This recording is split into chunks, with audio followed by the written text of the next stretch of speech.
Police found my missing son after 10 years.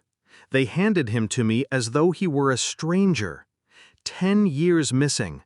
10 years of sleepless nights, police reports, faded flyers stapled to telephone poles. And now he stood in front of me, taller, older, but still carrying my blood in his face. When his eyes met mine, I thought I saw recognition, a flicker of relief, safety. But the moment we crossed the threshold of my house, everything changed. He froze. His body locked tight. His eyes darted to her, my wife, his supposed mother, and something primal ripped out of his throat. "Help me! Dad! Call the police!" The words pierced me like glass. My hand instinctively reached for my phone, and that's when she moved.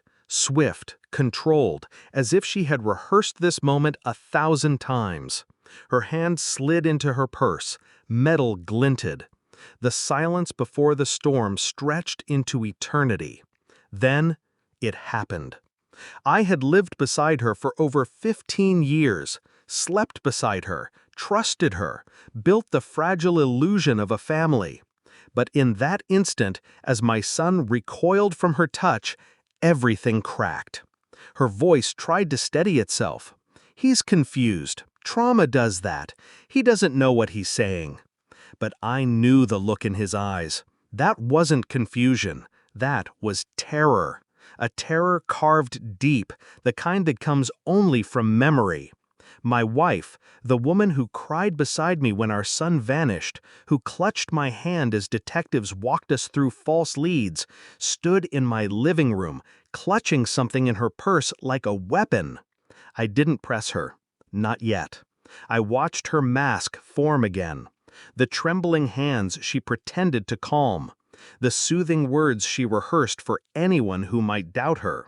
But my son's voice kept replaying in my mind. "Help me, Dad." That was not the cry of delusion. That was truth, cutting through 10 years of silence. I became an actor in my own house. Calm, obedient, quiet. I tucked him into the guest room that night. I whispered promises. "You're safe now." But he only shook his head and begged me not to let her near. I didn't sleep. Instead, I studied her. The late-night phone calls she silenced with trembling fingers. The locked drawers. The way she hovered near my son's door, not with tenderness, but with something colder. I started gathering threads. Phone records, bank statements, old letters hidden in the attic. I requested the DNA test quietly, telling her it was part of a police process. She smiled too quickly, too eager. "Of course, whatever you need." But behind her eyes, I saw calculation, fear. The pieces came slowly. Transfers to unknown accounts, a name that appeared more than once, a man she insisted she'd never known, and a pattern of travel, concealed beneath fabricated excuses. And then, my son spoke.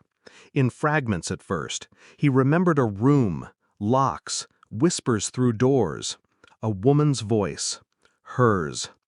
Every word was a knife twisting deeper into me. I kept still. I waited. I let the storm grow silent until the day the envelope arrived. The report was small, clinical, a few lines of cold data, but it severed me from the last thread of denial. He was mine.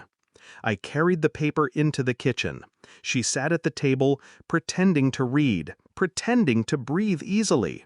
I placed it in front of her without a word. She glanced once. Her mask faltered, just for a second. Then she tried to smile.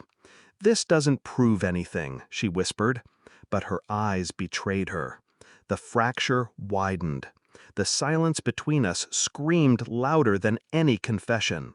I didn't raise my voice. I didn't accuse. I simply asked the question I already knew the answer to. Where was he all these years? Her lips trembled. She looked away. And in that moment, I saw it all. The hidden life, the lies, the betrayal that had stretched for a decade while I mourned beside her. I didn't rage. Rage was what she expected. Rage could be countered. Instead, I became ice. That evening, I packed a bag for my son.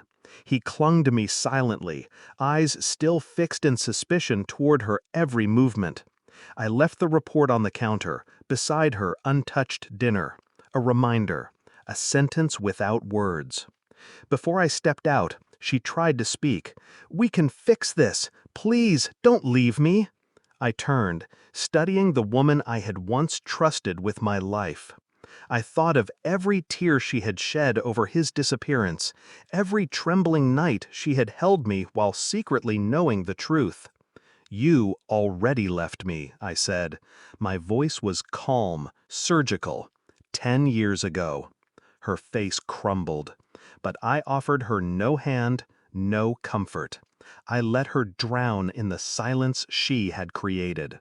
I walked out with my son. The night was cold, but the air finally felt clean. He asked me where we were going. I told him simply, "Someplace she'll never touch us again."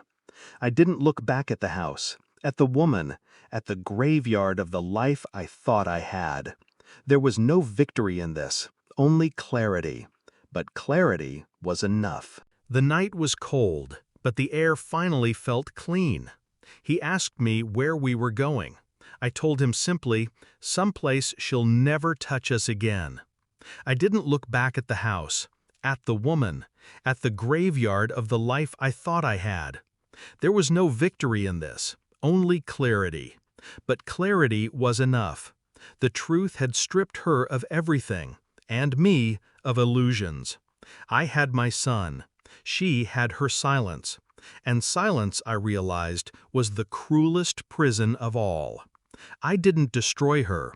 She destroyed herself, and I only let her watch.